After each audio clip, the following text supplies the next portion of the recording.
তোমরা এই যুগ ধর্মের অনুরূপ হও না, বরং মনের নবীকরণ দ্বারা নিজেদের রূপান্তরিত করো, যেন নির্ণয় করতে পারো ঈশ্বরের ইচ্ছা কি বা শ্রেয়, গ্রহণীয় ও নিখুঁত। ভালোবাসা অকপট হোক। যা মন্দ তোমরা তা ঘৃণা করো, যা মঙ্গলকর তা আঁকড়ে ধরে থাকো। পরস্পরের ভ্রাতৃত্ব প্রেমে স্নেহশীল হও, পরস্পরের সম্মান দানে প্রতিযোগিতা করো। সদাগ্রহ ক্ষেত্রে শিথিল হও না, আত্মায় উদ্দীপ্ত হও, প্রভুর সেবা করে চলো। আশায় আনন্দিত হও, দুঃখ কষ্টে সহিষ্ণু হও, প্রার্থনা সবাই নিষ্ঠাবান থাকো। প্রভু আমার রাখাল, অভাব নেই তো আমার।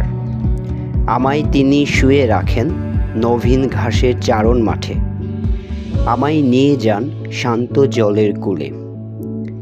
তিনি সঞ্জীবিত করেন আমার প্রাণ, তার নামের খাতিরে আমায় চালনা করেন ধর্মপথে। মৃত্যু ছায়ার উপত্যকাও যদি পেরিয়ে যায়, আমি কোনো অনিষ্টের ভয় করি না। তুমি যে আমার সঙ্গে আছো, তোমার যষ্টি, তোমার পাছনি আমাকে সান্ত্বনা দেয়।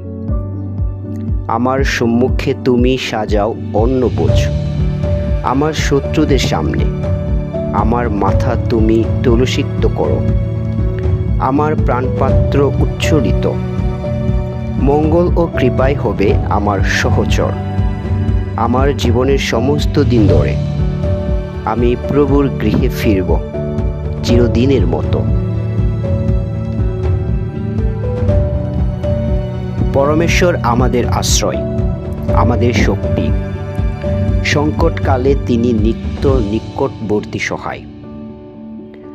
তাই আমরা ভয় করব না, যদিও পৃথিবী কম্পিত হয়, যদিও পাহাড় পর্বত ঢলে যায় সমুদ্র গর্বে। এজন্যই আমরা নিরুৎসাহ হয় না। আর যদিও আমাদের বাইরের মানুষ ক্রমশ ক্ষয়ে যাচ্ছে, তবুও অন্তরের মানুষ দিনে দিনে নবীকৃত হয়ে উঠছে।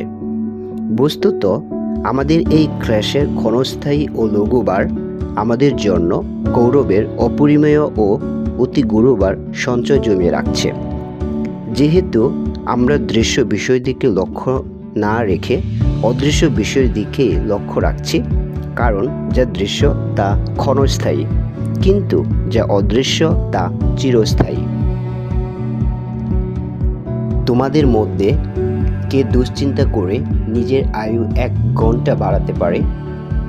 এই সামান্য কাজটাই যদি করতে না পারো, তবে বাকি সব বিষয়ের জন্য এত চিন্তা করো কেন?